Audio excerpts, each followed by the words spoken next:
Hello student, स्वागत है मेरे चैनल में भी। आज हम बात करने वाले इलेक्ट्रोकेमिस्ट्री के बारे में। तो वीडियो को बना कर स्टार्ट करते हैं। वीडियो स्टार्ट करने से पहले अगर आप मेरे चैनल पहली बार आए तो चैनल को सब्सक्राइब कर लीजिए, बेल नोटिफिकेशन दबा लीजिए जिससे आने वाली वीडियो नोटिफिकेशन प्राप्त करें। चलिए वीडियो स्टार्ट करते हैं।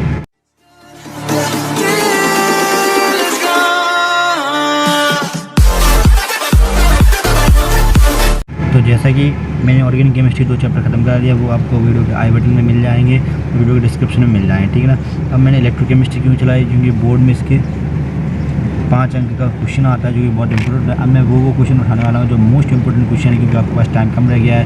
और साउंड के लिए सॉरी माफ़ी मांग जाता हूँ कि बहुत तेज़ हवा चलती है यहाँ पे, इसलिए मैं आवाज़ के लिए माफ़ी चाहता हूँ, एक्स्ट्रा साउंड के लिए, ठीक है ना। तो जैसा कि मैंने यहाँ पे मोस्ट इंपॉर्टेंट क्वेश्चन लिख लिए हैं, तो मोस्ट इंपॉर्टेंट क्वेश्चन मैंने इसलिए लिखे हैं क्योंकि इसमें यहाँ पे आपको मैंने ग्राफ के जरिए समझाना चाहता हूँ क्वेश्चनों को, तो समझने की कोशिश करेंगे। और आपको वो पूरे पीडीएफ चाहिए तो आपको वीडियो के डिस्क्रिप्शन में पीडीएफ मिल जाएगी और चैप्टर के पूरे क्वेश्चंस मिल जाएंगे, ठीक है ना। यहाँ पे मैंने शॉर्ट तरीके से समझाने का स्टार्ट किया है, जो कि आपका फर्स्ट टॉपिक है। टॉपिक फर्स्ट में हम बात करने वाले टॉपिक फर्स्ट, जिसमें से क्वेश्चन आता है, एक थ्योरी बेस्ड आता है, एक चित्र बेस्ड आता है। चित्र बेस्ड यानी सेल वगैरह क्वेश्चन आ रहे हैं, तो जो मैं अगले वीडियो में आपको बता दूंगा। तो चलिए तो वीडियो को बनाकर स्टार्ट करते हैं। तो जैसा कि विद्युत अपघट्य पहला क्वेश्चन आता है, जैसे कि आप जैसे पीडीएफ खोलेंगे यहाँ पर वहाँ पर क्वेश्चन मिल जाएंगे। मैं आपको एक्सप्लेनेशन कराऊंगा। विद्युत अपघट्य तथा विद्युत अनवघट्य का उदाहरण देकर समझाइए। तो सबसे पहले जानते हैं विद्युत अनवघट्य क्या होते हैं। वे पदार्थ जो जल में घोले जाने पर पूर्णतः आयनों में वियोजित हो जाते हैं। जैसे कोई पदार्थ है, जैसे मान लीजिए नमक है, NaCl, उसमें घोला वो पूर्णतः आयनों में वियोजित हो, उसे कहते हैं विद्युत अपघट्य। कोई पदार्थ है उसे जल में घोले जाने पर आयनों में पूर्णतः वियोजित नहीं होता है, उसे कहते हैं विद्युत अनवघट्य, ठीक है ना। जब ये क्लियर हो गया ना, विद्युत अपघट्य विद्युत अपघट्य इसे कहते हैं। अब इनकी जलीय विलयन में विद्युत धारा वो तथा विद्युत अपघट्य हो जाते हैं विद्युत अनवघट्य, तथा पदार्थ के इस गुण को जो गुण पाया जाता है उसे कहते हैं विद्युत अपघट्य, ठीक है ना, सॉरी विद्युत अपघट्यता।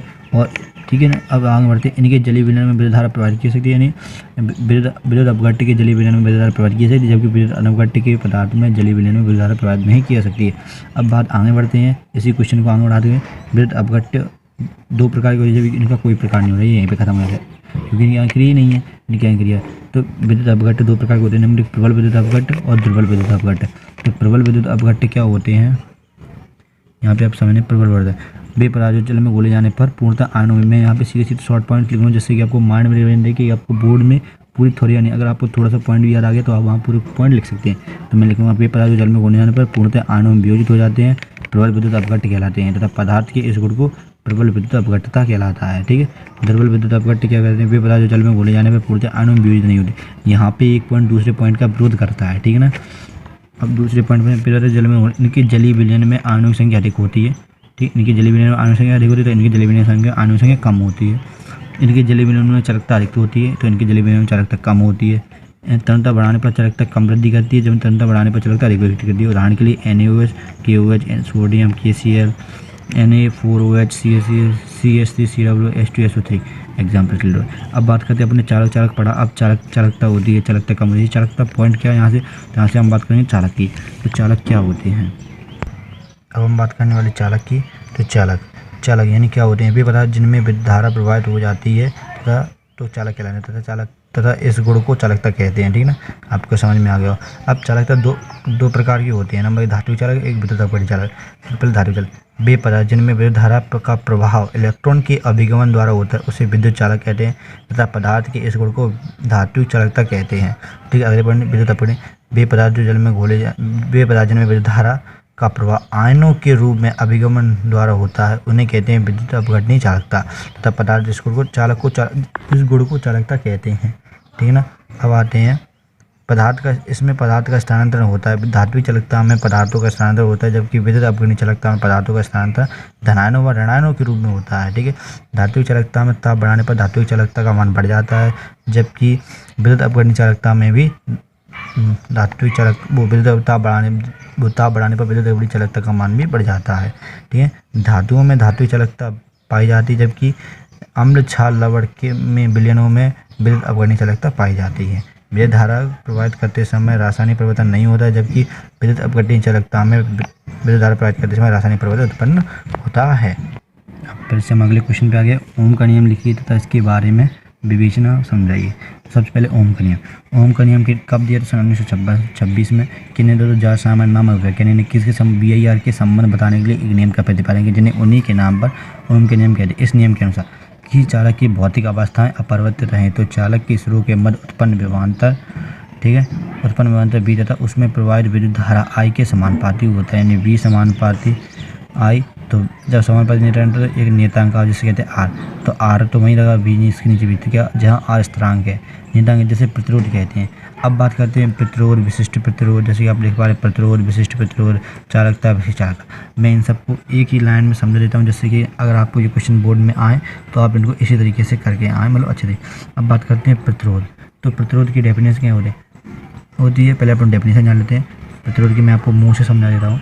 पदार्थ का वह गुण जिसमें द्वारा वह अपने में, पदार्थ का वह गुण जिसमें द्वारा वह अपने में प्रवाहित होने वाली विद्युत धारा, जैसे मान लीजिए कोई धारा प्रवाहित हो रही है, अपने में विद्युत धारा प्रवाहित होने का विरोध करते हैं, यानी विरोध करता हो जाएगा, आते हैं प्रतिरोध।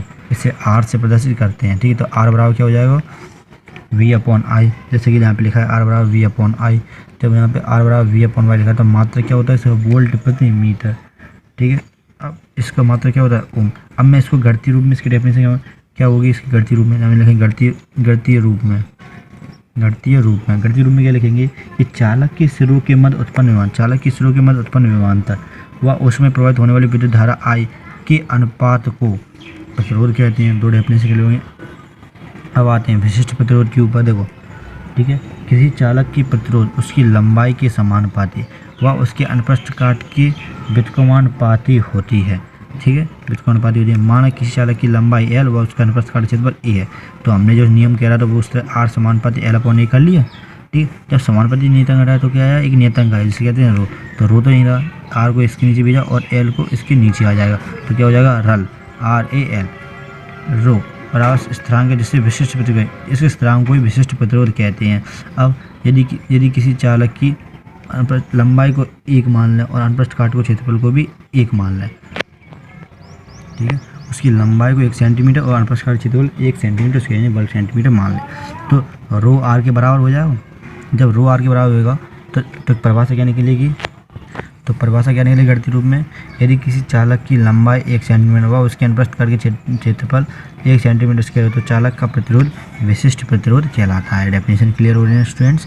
आगे बढ़ते हैं। अब इसका मात्रक जरूरी है। जब भी आप बोर्ड्स में लिखने जाएं तो आप इस सीक्वेंस में लिखें, ठीक है, जिससे आपको पूरे 5 में से 5 नंबर मिलेंगे, ठीक है। तो मात्रा यानी रो बराबर क्या होता है? R/A। R का मात्रक ओम है, A का मात्रक सेंटीमीटर स्क्वायर है और L का मात्रक सेंटीमीटर। तो जब 1 सेंटीमीटर से 1 सेंटीमीटर तक बचा ओम इंटू सेंटीमीटर, तो रो का मात्रक क्या आया? Ohm into centimetre. अब बात करते हैं चालकता की। तो चालकता की परिभाषा क्या होती है? देखो, जो प्रतिरोध है, प्रतिरोध के व्युत्क्रम को चालकता कहते हैं। देखो, तो इसको C से प्रदर्शित करते हैं, तो C बराबर 1/ρ, यानी प्रतिरोध के व्युत्क्रम को चालकता कहते हैं। इसका मात्रक क्या हो जाएगा? प्रतिरोध का कहा था ओम, तो इसका उल्टा हो जाएगा, तो ओम इनवर्स। इसको नियतांक कैसे लिख सकते हैं? ओम इनवर्स, ठीक है ना। अब बात करते हैं विशिष्ट प्रतिरोध। तो विशिष्ट प्रतिरोध की कुछ डेफिनेशन इस प्रकार है कि विशिष्ट चालकता की डेफिनेशन में कुछ इस प्रकार है कि विशिष्ट प्रतिरोध के व्युत्क्रम को विशिष्ट चालकता कहते हैं। कप्पा बराबर 1/ρ, इसको समीकरण नंबर 1 मान। चूँकि अपन यहाँ पढ़ चुके हैं रो बराबर क्या होता है? रल, तो यहाँ हमने लिख लिया रो बराबर रल, ठीक है, रो बराबर रल, ठीक है। तो रो का मान हमने यहाँ पे रखा, तो जब रो का मान रखा तो RA जो ऊपर चला जाएगा और जो नीचे चला, L ऊपर चला जाएगा। देखना ऐसे क्या चाह रहा हूँ मैं, 1/RA/L, L ना चला जाएगा, तो क्या हो जाएगा? यहाँ पे रो का मान रखा तो क्या हो जाएगा? कप्पा बराबर 1/R इंटू L/A। अब 1/R को विशिष्ट चालकता क्या कहते हैं? C कहते हैं। तो हमने यहाँ लिखा, चूँकि 1/R बराबर C होता है, जो कि अपन पढ़ चुके हैं, तो हमने यहाँ C का मान रख दिया। अब मैंने कहा यदि लंबाई 1 सेंटीमीटर को अनुप्रस्थ काट के क्षेत्रफल 1 सेंटीमीटर स्क्वायर, तो कप्पा बराबर क्या हो जाए? C। इससे क्या स्पष्ट होता है कि यदि किसी चालक की लंबाई 1 सेंटीमीटर स्क्वायर है तो उसका अनुप्रस्थ काट का क्षेत्रफल 1 सेंटीमीटर स्क्वायर हो तो चालक की व्युत्क्रमता को विशिष्ट चालकता कहते हैं, ठीक है। तो कप्पा बराबर क्या हो जाएगा? 1/ρ, क्योंकि इसका मात्रक था, तो रो का मात्रक क्या था? कप्पा का मात्रक क्या था? अपन ने निकाला ओम इंटू सेंटीमीटर, तो ओम इंटू सेंटीमीटर पर उल्टा क्या होता है? ओम इनवर्स सेंटीमीटर उसका, ठीक है ना। इस तरीके से मैंने आपका ये पूरा टॉपिक क्लियर करा दिया। अब मैं अगला क्वेश्चन के बारे में बढ़ता हूँ। अब बात करते हैं मूलर चालकता या आणविक चालकता या तुल्यांक चालकता। अब देखो, मूलर चालकता और तुल्यांक चालकता दोनों क्वेश्चन एक जैसे होते हैं, तो मैं एक क्वेश्चन को ड्राइव कर देता हूँ, दूसरा क्वेश्चन आपको PDF में मिल जाएगा, ठीक है ना। तो मूलर चालकता इंपॉर्टेंट है, क्योंकि मोलर चालकता अगर आप समझ लेंगे तो तुल्यांक की चालकता को मैं थोड़ा सा समझा दूंगा, जिससे आपको पूरा तुल्यांक इसी टाइप से आप उसको खुद लगाइए, जिससे कि आपको पूरा क्वेश्चन याद हो। तो मोलर चालकता की परिभाषा क्या होती है?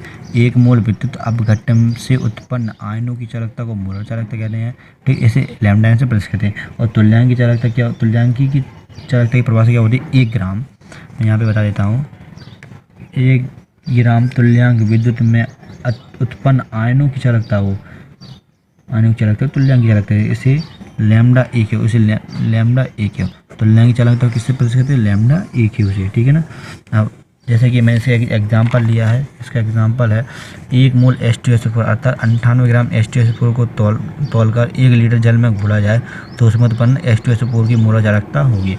यहीं पे अगर हम तुल्यांक की चालकता को उदाहरण लेंगे तो क्या होगा? 1 ग्राम तुल्यांक यानी H2 अर्थात देखो तुल्यांकी में 49 ग्राम होगा। 49 ग्राम H2SO4 को लेकर 1 लीटर जल में घोला जाए तो उसमें उत्पन्न समस्त आयनों की चालकता को तुल्यांक की चालकता कहते हैं, H2SO4 की तुल्यांक की चालकता कहते हैं। अब बात करते हैं मोलर चालकता का कप्पा से संबंध। मोलर चालकता बराबर सूत्र होता है लैम्ब्डा एम बराबर कप्पा इंटू Vm।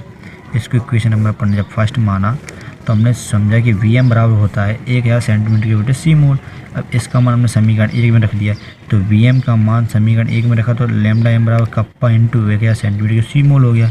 तो C मोल को कहते हैं मोलरता, कार्बन के मोल। तो लैम्ब्डा एम बराबर कप्पा इंटू 1000 सेंटीमीटर क्यूब बटे एम, यही इसका ड्राइव हो गया। अब इसका मात्रक क्या होता है? चूँकि कप्पा का मात्रक पता है अपने ओम इनवर्स सेंटीमीटर, और चूँकि सेंटीमीटर क्यूब उसका मात्रक दिया सेंटीमीटर, और एम का मोलता का मात्रक क्या होता है? मोल। तो क्या होता है? Ohm inverse mole inverse centimetre, उसके क्या 3 में से 1 का, तो कितने बचे? 2 बचे। अब यहीं पर तुल्यांक की विशेष चालकता। अब जब अपन तुल्यांक की चालकता की बात करेंगे तो यहाँ पे हो जाएगा विशिष्ट चालकता। मोलर चालकता क्या हो जाएगा? विशिष्ट चालकता। विशेष चालकता करेंगे तो क्या हो जाएगा? लैम्ब्डा ई क्यू बराबर, मैं यही समझा देता हूँ, kappa into V E Q. V E Q बराबर हो जाएगा, यहाँ पे जैसे क्या था वी, तो यहाँ पे हो जाएगा वी ई क्यू। तो यहाँ पे अपन लिख देंगे वी ई क्यू बराबर 1000 सेंटीमीटर क्यूब बटे सी ई क्यू। अब सी को कहते, सी ई क्यू होता है नॉर्मलता यानी एन, और पूरा वही रहेगा। बस जब आप एन यानी नॉर्मलता का वो होता है क्या कहते हैं? मात्रक, तुल्यांक, तो वहाँ पे तुल्यांक लिख देंगे। तो इसका मात्रक हो जाएगा लैम्ब्डा ई क्यू बराबर ओम इनवर्स तुल्यांक इनवर्स सेंटीमीटर उसका, ठीक ना। आपको क्वेश्चन समझेंगे। अब बात करते हैं जो 2019 के बोर्ड में जो केमिस्ट्री का क्वेश्चन आया था उसके बारे में, जो कि आया था पिछले साल 2019 में, जो कि क्वेश्चन को काफ़ी घुमा के पूछा गया था, इसलिए बहुत इंपॉर्टेंट क्वेश्चन मैं आपको बताने जा रहा हूँ, ठीक है। इसमें सवाल भी आए थे, मैं आपको सवाल भी करा दूँगा। तो कोलरोस का नियम, कोलरोस के नियम सन 1876 में कोलरोस नामक वैज्ञानिक ने दिया था। इस नियम के अनुसार अनंत अंतराल पर किसी विद्युत अपघट्ट विलयन की मोलर चालकता का मान विलयन में उपस्थित धनायनों या तथा ऋणायनों के अनंत अंतराल पर चालकता के मानों के योग के बराबर होता है। ये आपकी डेफिनेशन होगी। जड़ती रूप में कहेंगे, देखो अनंत अंतराल पर किसी विद्युत अपघट्ट की मोलर चालकता का मान, यहाँ पे मैं बराबर लगाना भूल गया, धनायन की मोलर चालकता का मान धनायन तथा ऋणायन की मोलर चालकता के मानों की योग के बराबर होता है, ठीक है। डेफिनेशन तैयार। तो जहाँ लैम्ब्डा एम की पावर अनंत अंतराल पर मोलर चालकता होगी, लैम्ब्डा धनायन की अनंत अंतराल पर धनायन की चालकता, लैम्ब्डा माइनस इन्फिनिटी अनंत अंतराल पर ऋणायन की चालकता। एक्स वाई प्रत्येक सूत्र के लिए धनायन तथा ऋणायन के अनंत अंतराल पर चालकता, तो अनंत अंतराल पर ऋणायन की चालकता होती है। अब इसका थोड़ा अनुप्रयोग पढ़ लेते हैं जो कि आए थे पिछली बार बोर्ड में। अनुप्रयोग, तो पहला अनुप्रयोग दुर्बल विद्युत अपघट्ट की अनंत अंतराल पर मोलर चालकता ज्ञात करना। पहला अनुप्रयोग का नाम ये, तो कहेंगे दुर्बल विद्युत अपघट्ट का एसिटिक अम्ल की, दुर्बल विद्युत अपघट्ट के एसिटिक अम्ल के साथ अम्ल की अनंत अंतराल पर मोलर चालकता ज्ञात करने के लिए, इसकी मोलर चालकता ज्ञात करने के लिए प्रबल विद्युत अपघट्ट सोडियम एसीटेट HCl NaCl की अनंत अंतराल पर मोलर चालकता की सहायता ली जाती है। कैसे ली जाती है? जब सोडियम एसीटेट है, इसको मैंने धनायन और ऋणायन के रूप में अलग कर लिया, CH3CO ऋणायन हो गया और लैम्ब्डा Na धनायन पॉजिटिव हो गया। इसी प्रकार H धनायन हो गया, Cl ऋणायन हो गया, इसी प्रकार Na धनायन हो गया, Cl ऋणायन, चूँकि माइनस था इसलिए माइनस, तो Cl से Cl कटा, Na से Na कटा, तो क्या हुआ? CH3CO plus lambda M धनायन H, तो ये क्या बना? सोडियम वो एसिटिक अम्ल प्राप्त हो गया। अब इसका दूसरा नियम है दुर्बल विद्युत अपघट्ट में वियोजन की मात्रा ज्ञात करना। तो वियोजन की मात्रा कैसे ज्ञात करेंगे? तो विद्युत अपघट्ट का वह अंश जो आयनों में वियोजित हो जाता है उसे वियोजन की मात्रा कहते हैं। तो लैम्ब्डा बराबर लैम्ब्डा एम सी बटे लैम्ब्डा एम इनफाइनाइट, जहाँ लैम्ब्डा एम सी बराबर दी हुई सांद्रता पर मोलर चालकता लैम्डा अनंतता पर मोड़ करेगा। अब आइए कुछ न्यूमेरिकल जान लेते हैं जो कि आ सकते हैं क्वेश्चन के लिए। इसका पार्ट 2 आपको आज शाम तक मिल जाएगा। जैसे कि ये रहा आंकिक सवाल, किसी विद्युत अपघट्य की विलयन को किसी सेल में रखने पर प्रतिरोध 100 ओम है। विलयन की विशिष्ट चालकता ज्ञात करें। सेल स्थिरांक 1.06, तो प्रतिरोध कितना दिया है 100 ओम दिया है, तो इसको 10⁻² ओम लिख सकते हैं। सेल स्थिरांक जी बराबर दिया है 2.06 सेंटीमीटर इनवर्स होता है। तो विशिष्ट चालकता कप्पा ज्ञात करना है, तो कप्पा बराबर क्या होता है 1/ρ, तो रो बराबर क्या होता है R × A/L। तो ये समान समीकरण 1 में रखा तो क्या प्राप्त हुआ, कप्पा बराबर L/RA हो गया, चूँकि L/RA बराबर G होता है गिब्स ऊर्जा, ठीक है। तो K बराबर 1/R × G, और G की वैल्यू सेल स्थिरांक यानी सेल स्थिरांक की वैल्यू 2.06, तो 2.06 10⁻⁶, तो कप्पा का मान के 2.06 10⁻⁻² ओम इनवर्स सेंटीमीटर, ठीक है ना। अगर आपको थ्योरी समझ में आ गई तो आप न्यूमेरिकल बिल्कुल आसानी से कर लेंगे। और जैसा कि बोर्ड में पिछली बार जो सवाल आया था वो कुछ इस प्रकार था, मैं आपको बताना चाह रहा हूँ कि अनंतता पर NH4Cl NaOH तथा NaCl की आणविक चालकताएं क्रमशः 150, 250 तथा 125 ओम इनवर्स सेंटीमीटर के मूल इनवर्स हैं। NaOH की अनंतता पर आणविक चालकता क्या है, तो उसी पर NaOH लिखा, NH4Cl लिखा, NaOH लिखा, NaCl लिखा, सबकी वैल्यू रख दी है। तो NH4Cl की 150 थी, NaOH सोडियम के हाइड्रोक्साइड की इतनी थी, और नमक की इतनी थी। हमने इसमें घटाया तो कितना बचा 150, 3 5 5 10 2 3 4 400 में से 125 275 बचे, ठीक है ना। कुछ इसी प्रकार विशिष्ट अपघट्य के 1 विलयन विशिष्ट प्रतिरोध 5 × 10⁻³ ओम सेंटीमीटर विलयन की आणविक चालकता ज्ञात करना है। मोलर चालकता दी m बराबर 0.2। अब कैसे ज्ञात करें, ये लास्ट क्वेश्चन है क्योंकि इस टाइप के क्वेश्चन बहुत कम आते हैं। पिछली बार बोर्ड में एक क्वेश्चन आया था 2 नंबर का, विशिष्ट चालकता रो बराबर 5 × 10⁻³ ओम सेंटीमीटर, m बराबर 0.2। आणविक चालकता लैम्डा m बराबर क्वेश्चन में, तो lambda kappa × A centimetre cube बटे m, तो कप्पा बराबर क्या होता है 1/ρ। तो जब लैम्डा m बराबर 1/ρ 10⁻³ दिया, क्योंकि वहाँ पे मान दिया 10⁻³ सेंटीमीटर क्यूब है, तो क्यूब 10 डायरेक्ट लिखते हैं। 1/ρ का मान होता है क्योंकि उसमें दिया है 5 × 10⁻³ और इस m का मान दिया 0.2, ठीक है। तो हल किया तो क्या हुआ 10⁻6, क्योंकि इसमें से एक 0 गया और ये भी वहाँ पर सॉरी इसमें 0 नहीं गया तो 1 बचेगा।